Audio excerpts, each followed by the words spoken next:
ପିଇସା ପିଇସା ତମେ କୋଉଠି? ପିଇସା ପିଇସା କୁଆଡେ ଗଲ ତମେ? ପିଇସା ପିଇସା କୁଆଡେ ରାଗିକି ପଲେ? ପିଇସା ପିଇସା ପିଇସା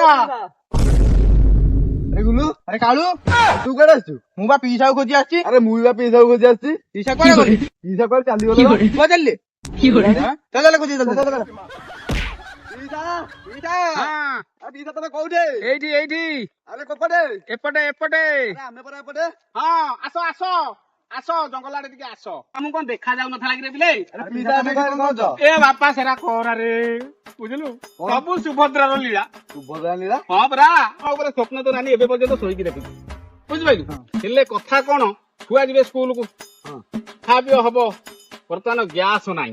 ଇଏ ସରକାର କହିଥିଲେ ଯେ ଗ୍ୟାସ ଆଉ ତେଲ ପୁରା ମହଜୁଦ ଅଛି। କାହା ପାଇଁ? ନା ତାଙ୍କ ପାଇଁ, ଆମ ପାଇଁ ନୁହଁ। ଆଉ ଯଦି ମହଜୁଦ ଥାନ୍ତା ତାହେଲେ ଆମକୁ ମିଳିଯାଆନ୍ତା, ବୁଝିଲା ବାପା। ଅଜାକା ଖା, ନା ଦେଖି ହଉଛି ନା ଦେଖେଇ ହଉଛି।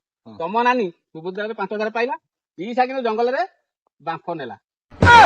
ନାନୀ ପାଇଲା ସୁଭଦ୍ରା, ନାମ ନେଲା ପିଇସା। ତେଣୁକରି ଆଉ କଣ କରିବା, ଗ୍ୟାସ ରେଟ୍ ବଢିଗଲା, ବଢିଲେ ହେଲେ ବି ଆଉ ମିଳୁନାହିଁ। ତେଣୁକରି ସେଇଥିପାଇଁ ଜଙ୍ଗଲକୁ ଟିକେ ଆସିଲି, କାଠ ଫାଟ ମାନେ ମିଳିବ ବୋଲି। କାଠ ନା ଫାଟ, କାଠ ଫାଟ କିଛି ନାହିଁ, ଜଙ୍ଗଲ ପଡିକି ଛିଞ୍ଚ ତର। ତେଣୁକରି ଯାହା ହେଲେ ବି, ଆଚ୍ଛା ତମେ ଖୋଜୁଥିଲ କାହିଁକି ରେ? ଆରେ ଆମ ଦିବା ନାନୀ ପଠେଇଥିଲା। ନାନୀ କାହିଁ ପଠେଇଲା? ଆଉ ପିଇସା କୁଆଡେ ଆଗରେ ପଳେଇଛନ୍ତି ବୋଲି। ଆରେ ନାନୀକି ଯାଇକି କହିଦବୁ, ପିଇସା ପୁରା ସତ୍ୟବାନ, କିଛି ଅସୁବିଧା ନାହିଁ। ବର୍ତ୍ତମାନ ପିଇସା ଯାଇଛନ୍ତି ଜଙ୍ଗଲକୁ, କାଠ ଧରିକି ଆସିଲେ ତମର ରୋଷେଇ ହବ। ଆମ ରାଜ୍ୟବାସୀ ଆଉ ଟୋଟାଲ ଭାରତବାସୀ ଟିକେ ମନ କାନ ଧ୍ୟାନ ସବୁ ଦେଇ ଶୁଣ। ଗ୍ୟାସ ତ ମିଳୁନି, ଯାହା ରେଟ୍ ବଢିଲା, ତେଲ ବି ମିଳିଲାନି। କିନ୍ତୁ ଶେଷରେ ସାର୍ ଆମର କହିଛନ୍ତି କଣ ନା, ବୈଦ୍ୟୁତିକ ଚୁଲା ବ୍ୟବହାର କର। ବୈଦ୍ୟୁତିକ ଚୁଲା ବ୍ୟବହାର କଲେ କଣ ହବ? କଣ ହବ?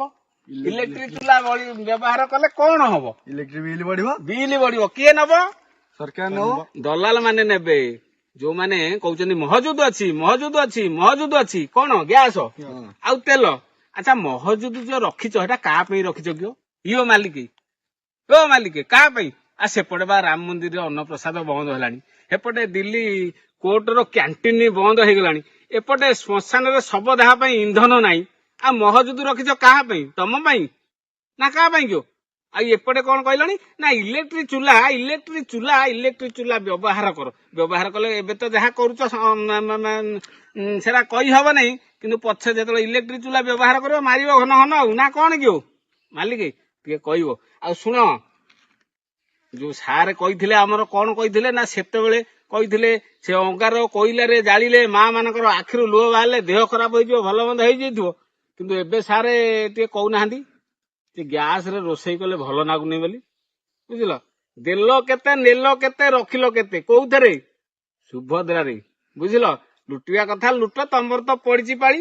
ଶେଷରେ ଗୋଟିଏ କଥା କହିବି, ନାନୀ ଆମର, ନାନୀ ସୁଭଦ୍ରା ପାଇକି ଘରେ, ପିଇସା କାଠ ପାଇଁ ମରଉଛନ୍ତି ଜଙ୍ଗଲରେ, ବୁଝିଲେ।